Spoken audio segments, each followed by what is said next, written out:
El rayo verde. Capítulo 21. Una tempestad en una gruta. Sin embargo, Oliver Sinclair estaba sano y salvo por el momento. La oscuridad era entonces muy profunda y nada podía verse en el interior.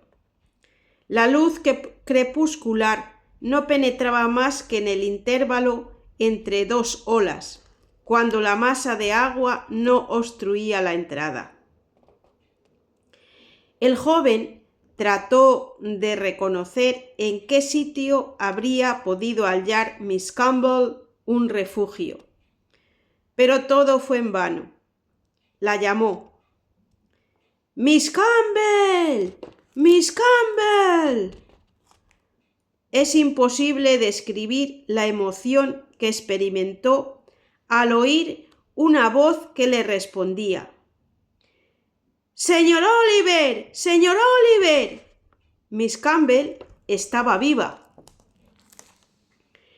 Pero, ¿en qué paraje se hallaría fuera del alcance de las olas? Oliver Sinclair dio una vuelta al fondo de la Fingal's Cave, arrastrándose por la banqueta. El desprendimiento de un trozo de basalto había producido un recodo de la forma de un nicho esférico. En aquel punto estaban los pilares desunidos.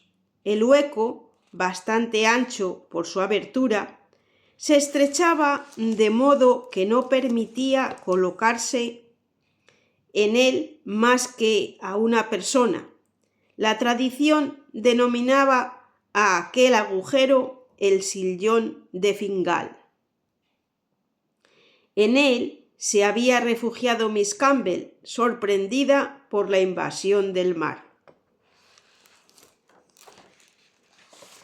Algunas horas antes, cuando descendía la marea y era fácil penetrar en la gruta, la imprudente joven fue a hacer su diaria visita. Allí, sumergida en sus pensamientos, no sospechaba el peligro que podría amenazarla cuando subiese la marea, y no observó lo que sucedía en el exterior. Cuando se produjo la invasión de las aguas y comprobó que no podría salir, se asustó. Sin embargo, no perdió la serenidad. Trató de ponerse a salvo y después de algunas vanas tentativas para volver a la meseta exterior, arriesgándose a ser arrastrada 20 veces, pudo llegar al sillón de Fingal. En aquel punto la encontró Oliver Sinclair, acurrucada fuera del alcance de los golpes de mar. «¡Ah, Miss Campbell!», exclamó el joven. «¡Qué imprudente ha sido exponiéndose de esta forma al peligro de una tempestad! Ya la dábamos por perdida». «¿Y ha venido a salvarme, señor Oliver?», preguntó Miss Campbell, más conmovida por el valor del joven que atemorizada por los peligros que aún pudieran amenazarla. «He venido para sacarla de este apuro, Miss Campbell, y lo conseguiré mediante la ayuda de Dios. ¿Tiene miedo?» «No tengo miedo, no. Y ahora que está usted aquí, menos. Además, ante este espectáculo no puedo sentir otra cosa que admiración. Mire». Miss Campbell retrocedió hasta el fondo del angosto hueco. Oliver Sinclair, de pie delante de ella, trataba de resguardarla como mejor podía siempre que los amenazaba alguna ola. Ambos permanecían silenciosos. Oliver Sinclair no necesitaba hablar para que se le comprendiera, y Miss Campbell, por su parte, tampoco necesitaba de las palabras para expresar todo lo que sentía. Entretanto, el joven observaba con indecible angustia no por él, sino por Miss Campbell, cómo aumentaban los furores del exterior. Los rugidos del viento y el estrépito del mar le hicieron comprender que la tormenta crecía por momentos en intensidad y que la marea les amenazaría aún durante unas horas más. ¿Dónde se detendría la subida del agua que iba a alcanzar una altura anormal a impulsos de la marejada? No era posible preverlo, pero lo que se notaba fácilmente era que la gruta iba llenándose cada vez más. Si la oscuridad no llenaba la gruta de tinieblas, era porque la cresta de las olas se impregnaban confusamente de la luz exterior. Además, anchas placas fosforescentes arrojaban acá y allá una especie de destello eléctrico que se fijaba en los ángulos de los basaltos, iluminando las aristas de los prismas y dejando tras de sí un vago y lívido resplandor. Durante la rápida aparición de aquellos relámpagos, Oliver Sinclair se volvió hacia Miss Campbell, mirándola con una emoción cuya causa no era solamente el peligro. Miss Campbell no dejaba de sonreír, absorta en la contemplación de aquel sublime espectáculo, una tempestad en aquella caverna. En aquel momento, una ola más fuerte se elevó hasta el recodo del sillón de Fingal. Oliver Sinclair creyó que iban a verse desalojados de aquel abrigo, y asió a la joven con sus brazos como una presa que el mar quería arrebatarle. «Oliver, Oliver», exclamó Miss Campbell, sin poder ocultar su espanto. «No tema nada, Elena», repuso Oliver Sinclair. «Yo la defenderé, Elena, yo». ¿Que él la defendería? ¿Cómo? ¿De qué modo la sustraería a la violencia de las olas cuando aumentase su cólera? Cuando las aguas se elevasen más y cuando ya no pudiera permanecer en el fondo de aquella concavidad. ¿En qué otro sitio hallaría un refugio? ¿Dónde encontraría un abrigo que estuviese lejos del alcance de aquel monstruoso levantamiento del mar? Todas estas eventualidades se le representaron con su terrible realidad. Lo que importaba era conservar la sangre fría, y Oliver Sinclair se esforzó para recobrar el dominio sobre sí mismo que jamás le abandonaba. Y más le valía, puesto que las fuerzas de la imprudente joven, si no las morales, sí las físicas, parecían abandonarla. Agotada como estaba por la larga lucha que había sostenido, no tardaría en producirse en ella la reacción esperada. Oliver Sinclair, que se dio cuenta de que efectivamente la joven se debilitaba poco a poco, intentó tranquilizarla. «Elena, mi querida Elena», murmuró, en Oban me enteré que le debo la vida, que fue usted la que hizo que me salvaran en el golfo de Corrycan». «Oliver, ¿sabe?», dijo Miss Campbell, cuya voz empezaba a extinguirse. «Sí, y hoy le pagaré la deuda. Yo la salvaré en la gruta de Fingal».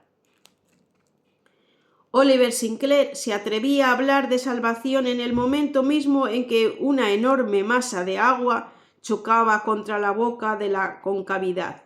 Solo Dios sabe el trabajo que le costaba evitar que su compañera se mojase. 2 o 3 veces estuvo a punto de perderla. Resistió, pero fue a costa de esfuerzos sobrehumanos, sintiendo que los brazos de Miss Campbell se anudaban en torno de su cintura al comprender que un golpe de mar podía arrastrarla con él. Eran aproximadamente las 9:30 de la noche. El temporal debía de haber llegado al máximo de su intensidad. pues la marea ascendente se precipitaba en Fingal's Cave con el ímpetu de una avalancha. Su choque contra el fondo y las paredes laterales producía un estrépito ensordecedor, y era tal su furia que los trozos de basalto se desprendían, produciendo al caer manchas negras en la fosforescente espuma.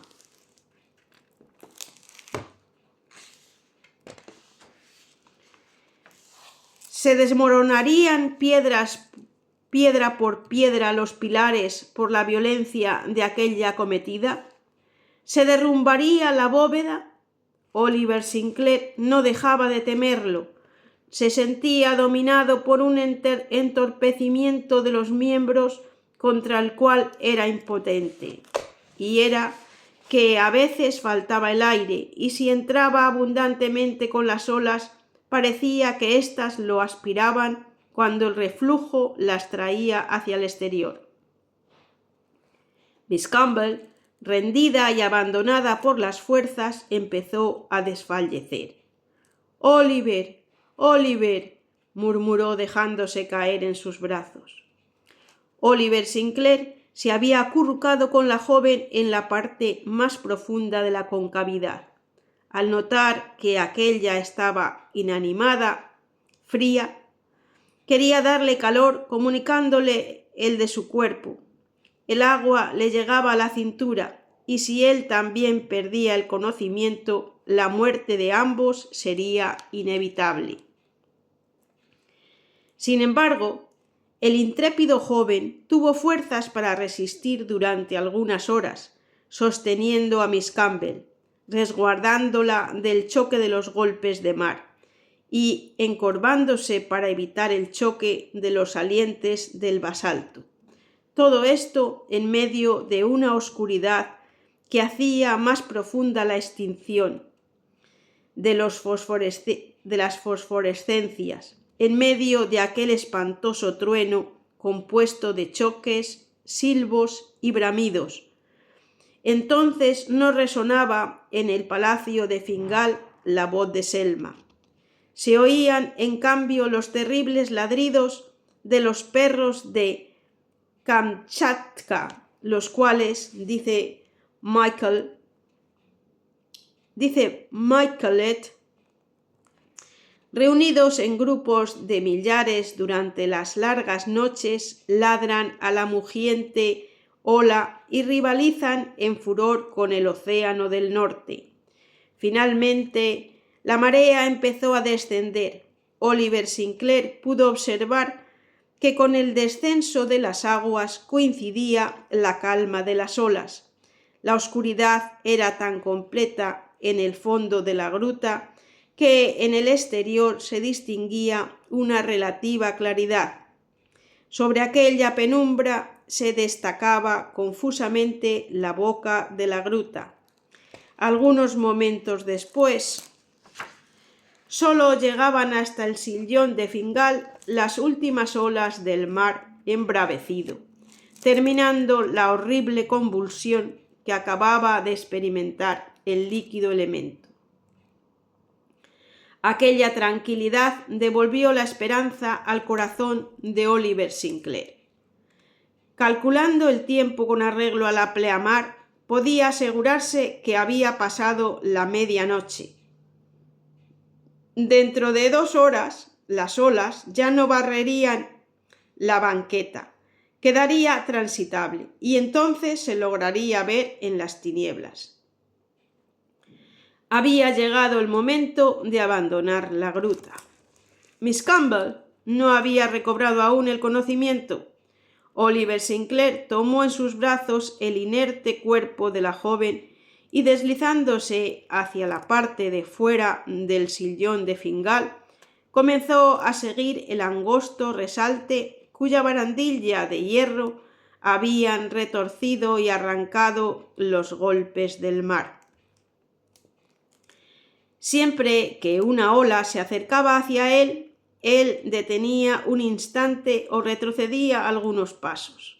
Cuando Oliver Sinclair llegó al ángulo exterior, se vio envuelto por el último levantamiento de las aguas y creyó que Miss Campbell y él quedarían hechos pedazos contra la pared o precipitados en aquella sima que estaba rugiendo a sus pies. Hizo un último esfuerzo, consiguió resistir y, aprovechando el retroceso de golpe de mar, se precipitó fuera de la gruta. En un instante llegó al ángulo del acantilado en donde los hermanos Melville, Partridge y la señora Bess, que ya se les había unido, pasaron la noche. Ella y él estaban salvados.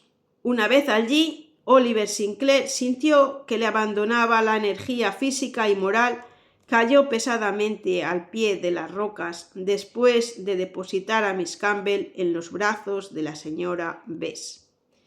Sin su valor y sin su abnegación, Helena no habría salido viva de la gruta de Fingal. Capítulo 22. El rayo verde.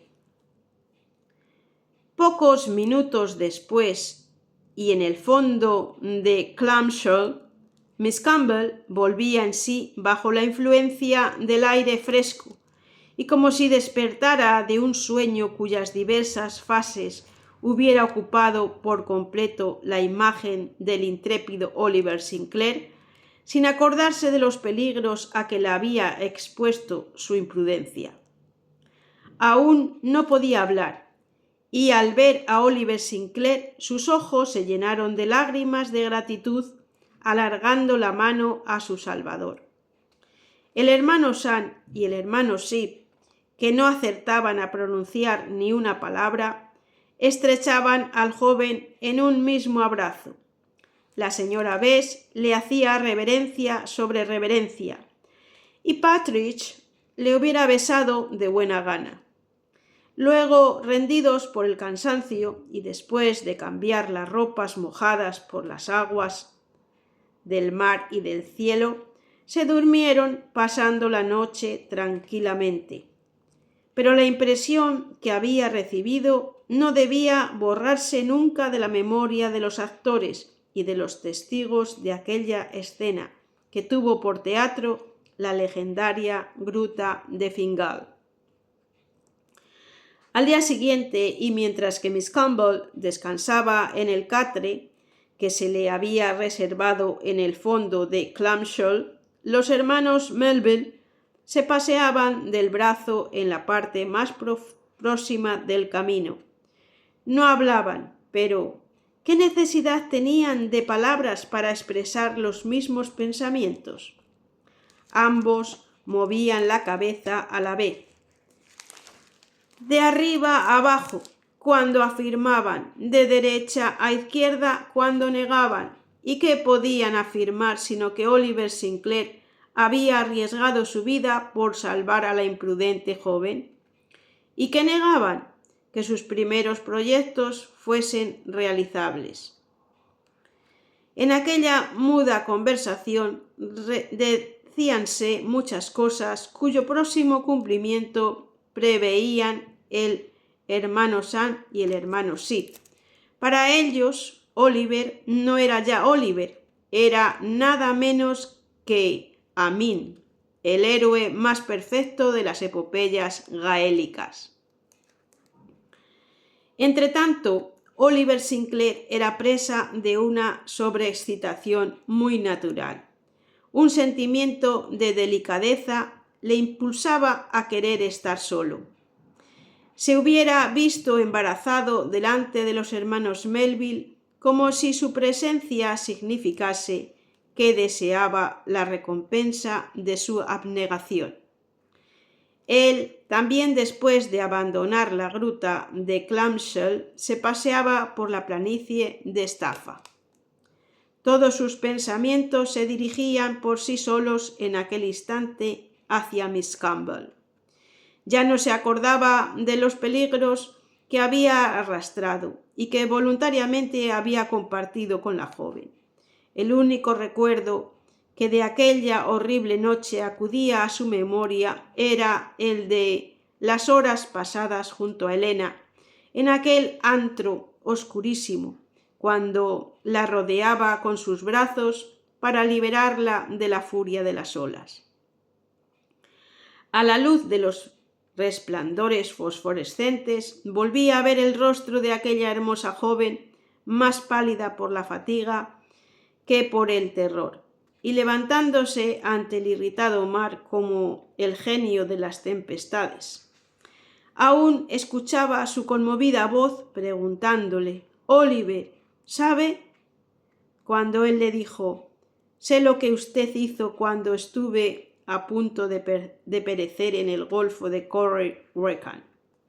Creía hallarse nuevamente en aquella estrecha concavidad, especie de nicho, dispuesto para recibir alguna fría estatua de piedra, en la cual dos seres jóvenes, enamorados, habían sufrido y luchado uno junto a otro durante largas horas. Allí no hubo tratamiento, no eran el señor Sinclair ni Miss Campbell. Se habían llamado Oliver y Helena, como si en el momento en que la muerte les amenazaba hubiesen querido encarnarse en una nueva vida. De este modo se asociaban las ideas más ardientes en el cerebro del joven mientras vagaba por la planicie de Staffa. Aunque eran muy vehementes sus deseos de volver al lado de Miss Campbell, una fuerza irresistible le detenía a pesar suyo, pues una vez en presencia de la joven, quizás hubiera hablado y él quería callar. Entretanto, y según acontece con frecuencia después de un trastorno atmosférico bruscamente producido y bruscamente disipado, quedó un tiempo admirable y un cielo purísimo. Muchas veces esas corrientes impetuosas de los vientos del sudoeste no dejan huella alguna tras de sí y vuelven a dar al intenso color azul del cielo una transparencia incomparable.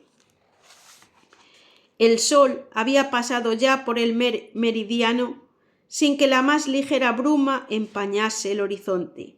Oliver Sinclair, con la cabeza enardecida, iba y venía a través de aquella fuerte irradiación, reflejada por la meseta de la isla, bañándose en medio de sus cálidos efluvios y aspirando la saludable brisa del mar. De pronto, una idea, olvidada entre las que entonces agitaban su espíritu, volvió a su imaginación cuando estuvo frente al horizonte. «¡El rayo verde!», exclamó. «Ningún cielo se ha prestado a nuestra observación mejor que este, ni una nube, ni un vapor, y no es probable que aparezcan después de la espantosa borrasca de ayer que ha debido lanzarla hacia el este. Y Miss Campbell, que no sabe que quizá este día la proporcione una espléndida puesta de sol. Es preciso avisarla sin perder tiempo». Oliver Sinclair, muy contento por haber encontrado un motivo tan natural para acercarse a Helena, volvió a la gruta del Clamshell. Algunos momentos después se encontraba en presencia de Miss Campbell y de los dos tíos que miraban afectuosamente mientras la señora Bess estrechaba su mano. «Miss Campbell», dijo, «¿está mejor?» «Ya lo veo. ¿Ha recobrado las fuerzas?» «Sí, señor Oliver», repuso Miss Campbell, que se conmovió un poco cuando vio al joven. «Me parece que debe venir a la meseta para respirar la brisa purificada por la tempestad. El sol es hermoso y la confortará». «El señor Sinclair tiene razón», dijo el hermano Sam. «Mucha razón», añadió el hermano Sith. «Además, y para decirlo todo, si mis presentimientos no me engañan», replicó Oliver Sinclair, «creo que dentro de breves horas verá realizarse su deseo más ardiente». «¿Mi deseo más ardiente?», murmuró Miss Campbell, como si hablase consigo misma. «Sí, el cielo ofrece una limpieza perfecta. y es probable que el sol se ponga en un horizonte sin nubes. ¿Será posible?, exclamó el hermano Sam. ¿Será posible?, repitió el hermano Sid. Tengo motivos para creer, añadió Oliver Sinclair, que esta misma tarde conseguiremos descubrir el rayo verde. El rayo verde, repuso Miss Campbell. Parecía que en su memoria algo confusa buscaba la idea de aquel rayo. Ah, sí, eso es, dijo. Hemos venido aquí para observar el rayo verde. Vamos, vamos, se apresuró a decir el hermano Sam, encantado porque se le presentaba la ocasión de arrancar a la joven de aquel estado casi letárgico. Vamos a la otra parte del islote. Y al volver comeremos con mucho apetito, añadió alegremente el hermano Sid. Eran entonces las 5 de la tarde. Guiada por Oliver Sinclair, toda la familia, incluso la señora Bess y Partridge, salió de la gruta del Clamshell, subiendo la escalera de madera para llegar a la meseta superior. Fue indescriptible la alegría que experimentaron los dos tíos al ver aquel magnífico cielo por el cual descendía lentamente el monarca de la luz. Quizás exageraban, pero nunca, jamás se habían entusiasmado tanto con motivo del fenómeno. Parecía que eran ellos y no Miss Campbell los causantes de tanto cambio y de tanto trasiego sufrido desde que salieron de la quinta de Hallsburg hasta que llegaron a Staffa pasando por Jona y Oban. Realmente aquella tarde prometía ser tan hermosa la puesta de sol que el más insensible, el más positivista, el más prosaico de los comerciantes de la Cité o de la Canongate hubiese admitido el panorama marítimo que se desarrollaba ante su vista. Miss Campbell experimentaba un gran alivio en aquella atmósfera impregnada de las emanaciones salinas que traían una brisa de alta mar. Sus grandes ojos miraban atentamente los primeros términos del Atlántico. Sus mejillas pálidas por la fatiga recobraban los sonrosados matices de escocesa. ¡Qué hermosa estaba así! Oliver Sinclair iba un poco detrás contemplándola en silencio, y él, que hasta entonces la había acompañado sin embarazo en sus largos paseos, sentía angustia en el corazón y apenas se atrevía a mirarla. En cuanto a los hermanos Melville, estaban positivamente más radiantes que el sol. Hablaban al astro con entusiasmo, invitándole a que no desapareciese en un horizonte de brumas y suplicándole que les enviara su último rayo al terminar aquel dichoso día. Las poesías ossianescas acudían a su mente verso por verso. «Oh, tú que caminas girando sobre nuestras cabezas, redondo como el broquel de nuestros padres, di, ¿de dónde parten tus rayos, divino sol? ¿De dónde viene tu luz eterna?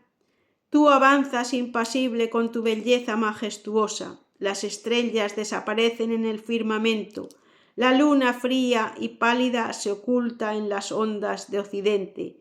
Tú, solo, te mueves, oh sol. ¿Quién podría acompañarte en tu carrera? La luna se pierde en los cielos. Tú, solo, eres siempre el mismo. Tú te recreas sin cesar en tu esplendente marcha. Cuando retumba el trueno y luce el relámpago, tú sales de la nube con toda tu hermosura y te ríes de la tempestad. Con ánimo tan entusiástico y dispuesto, se dirigieron todos hacia la extremidad de la planicie de Staffa que mira al mar. Una vez allí, se sentaron en las últimas rocas ante un horizonte cuyo contorno, trazado por una línea de cielo y agua, no estaba alterado por ninguna causa. Además, no había temor de que Aristóbulo sus ciclos interpusiera entre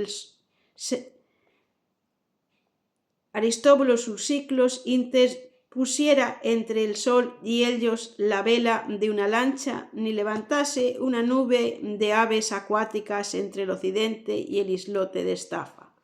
La brisa se extinguía al aproximarse la noche y las últimas olas amortiguaban su choque contra el pie de las rocas, balanceándose con el impulso de la resaca. A lo lejos, el mar terso, como una superficie pulimentada, ofrecía esa consistencia oleosa, no alterada por ninguna arruga. Todo se prestaba maravillosamente a la aparición del fenómeno. Media hora después, Partridge extendía su mano hacia el sur y exclamaba: ¡Una vela!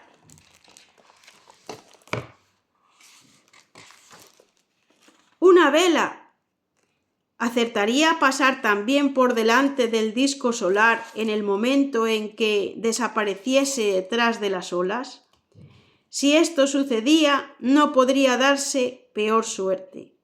La embarcación salía del anguloso canal que separaba la isla de Jona de la punta de Mull y navegaba viento en popa más por efecto de la marea ascendente que por el impulso de una brisa cuyos últimos soplos apenas podían hinchar su velamen. «Es la Clorinda», dijo Oliver Sinclair, «pero se dirige hacia el este para atracar y por lo tanto no estorbará nuestra observación». En efecto, era la Clorinda que, después de haber costeado la isla de Mull por el sur, venía a fondear en la ensenada de Clamshall. Todas las miradas se dirigieron al oeste. El sol descendía ya con esa rapidez que parece animarle al acercarse al mar. En la superficie de las aguas se agitaba un ancho surco de plata lanzado por el disco, cuya irradiación era todavía muy fuerte para que la resistiese la vista. De aquel matiz de oro viejo que ofrecía al caer, pasó al rojo cereza. Si se entornaban los párpados, era posible ver brillar como espejos rombos encarnados y círculos amarillos que se mezclaban y se confundían como los fugitivos colores del caleidoscopio. Ligeras estrías onduladas producían rayas en aquella especie de cola de cometa trazada por la reverberación de la superficie de las aguas, y los ojos creían distinguir una lluvia de lentejuelas plateadas que se tornaban más pálidas al aproximarse a la orilla. En todo el perímetro del horizonte no se veía nube, bruma ni vapor, por tenue y sutil que fuese. Nada alteraba la pureza de aquella línea circular que un compás no hubiera trazado con más finura sobre la blancura de una vitela. Inmóviles y más conmovidos de lo que pudiera creerse, todos miraban el resplandeciente globo que, moviéndose en dirección oblicua al horizonte, bajó más aún, permaneciendo un minuto como suspendido sobre el abismo.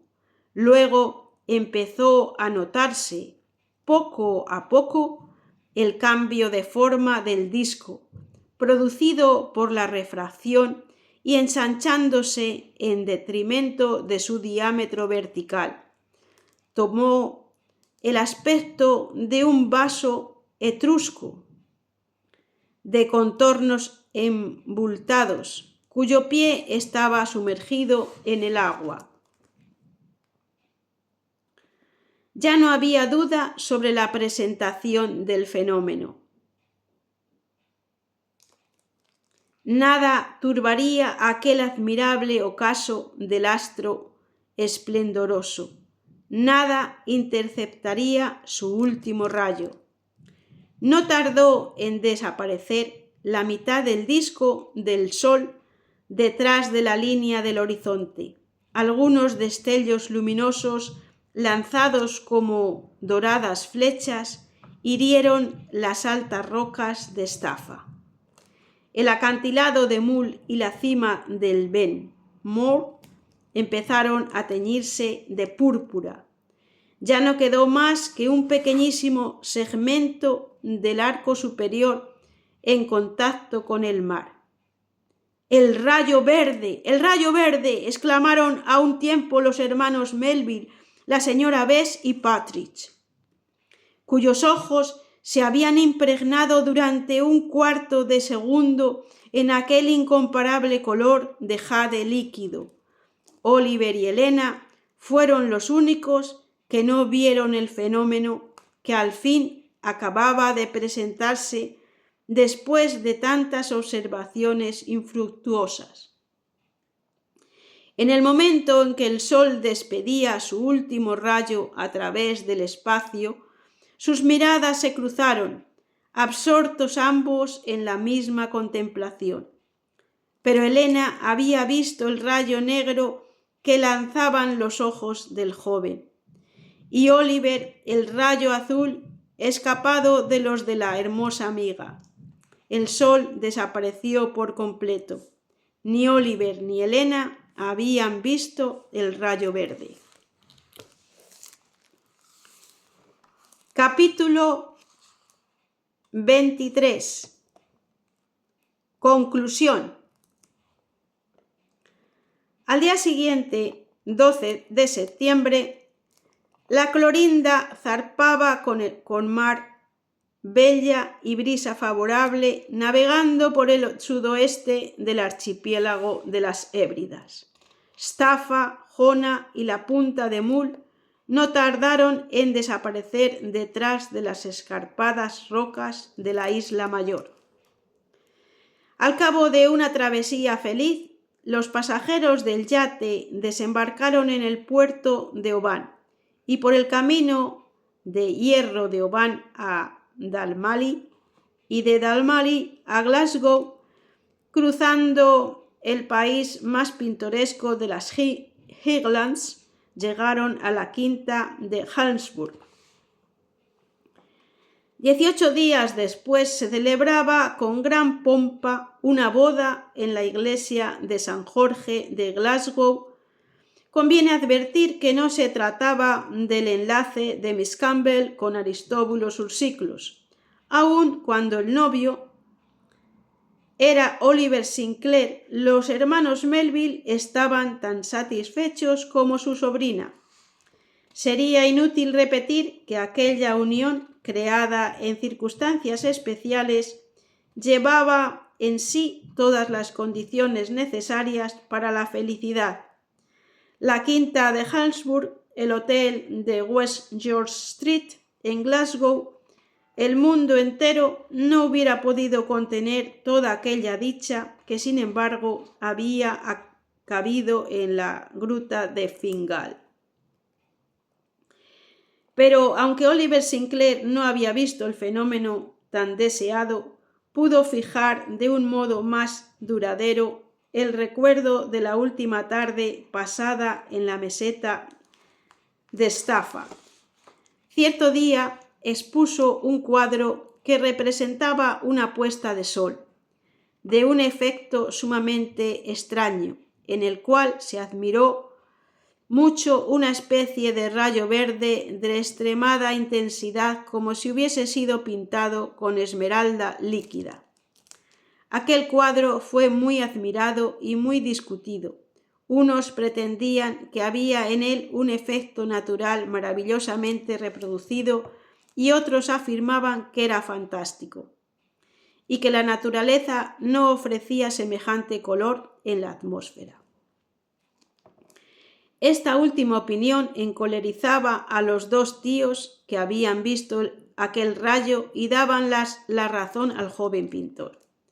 La verdad es, decía el hermano San, que más vale mirar el rayo verde en pintura que al natural, respondió el hermano Sí, pues hace mucho daño a la vista observar tantas puestas de sol unas tras de otras. Los hermanos Melville tenían razón. 2 meses después, ambos esposos y sus tíos se paseaban por la orilla del Clyde, delante del jardín de la quinta, cuando de pronto se encontraron con Aristóbulo Sursiclos. El joven sabio, que seguía con interés los trabajos de limpieza del fondo del ría, se encaminaba a la estación de Halsburg en el momento en que descubrió a sus antiguos compañeros de Oban. Indicarían un desconocimiento del carácter de Aristóbulo Sursiclos el decir que le habían impresionado el desdén de Miss Campbell. Por eso no experimentó ninguna contrariedad al hallarse en presencia de la señora de Sinclair. Se saludaron mutuamente y Aristóbulo Sursiclos felicitó a los recién casados. Los hermanos Melville, que vieron aquellas favorables disposiciones del pedante joven, no ocultaron el placer que les había producido el matrimonio de su sobrina. «Soy tan dichoso», dijo el hermano San, «que muchas veces, cuando estoy solo, me echo a reír». «Y yo a llorar», respondió el hermano Sí. «¿Qué es eso, señores?», observó Aristóbulo Sursiclos. «Es la primera vez que les veo en desacuerdo. Uno de ustedes ríe y el otro llora». «Es exactamente lo mismo, señor Sursiclos», repuso Oliver Sinclair. «Exactamente», repitió la joven, alargando la mano a sus dos tíos. «¿Cómo que es lo mismo?», dijo Aristóbulo Sursiclos, en aquel tono de superioridad que también le sentaba. «No, de ningún modo. ¿Qué es la sonrisa? Una expresión voluntaria y particular de los músculos del rostro, a la que son casi ajenos los fenómenos de la respiración, mientras que las lágrimas... ¿Las lágrimas?, preguntó la señora de Sinclair. «No son más que un humor que lubrifica el globo del ojo, un compuesto de cloruro sódico, de fosfato cálcico y de clorato de sosa». «Según la química tiene usted razón», dijo Oliver Sinclair, «pero nada más que según la química». «No comprendo esa diferencia», repuso con acritud Aristóbulo Sursiclos, y saludando con geométrica rigidez, volvió a emprender lentamente el camino de la estación. «Ea, este señor Sursiclos», dijo la señora de Sinclair, «pretende explicar todas las cosas del mismo modo que ha explicado el rayo verde». «La verdad es, querida Elena», replicó Oliver Sinclair, «que no hemos visto ese rayo que con tanto afán deseábamos ver». «Pero hemos visto otra cosa mejor», dijo la joven en voz baja. «Hemos visto la felicidad, la dicha que la leyenda atribuía a la observación del fenómeno. Puesto que la hemos encontrado, no pidamos más, querido Oliver, y dejemos para los que no conocen esa felicidad y quieran conocerla el hallazgo del rayo verde». Y aquí ha finalizado esta novela de Julio Verne. Espero la hayas disfrutado como yo. Si es así y te ha gustado, regálame un me gusta, un like, para que más gente pueda disfrutarla, porque esto ayuda mucho a difundir mi canal. Muchísimas gracias y nos vemos o nos oímos próximamente en la siguiente publicación. Si tienes algún libro que te gustaría que te leyera, déjamelo en los comentarios y déjame también en los comentarios qué personaje te ha gustado más y lo que quieras. Muchísimas gracias y que tengas un gran día.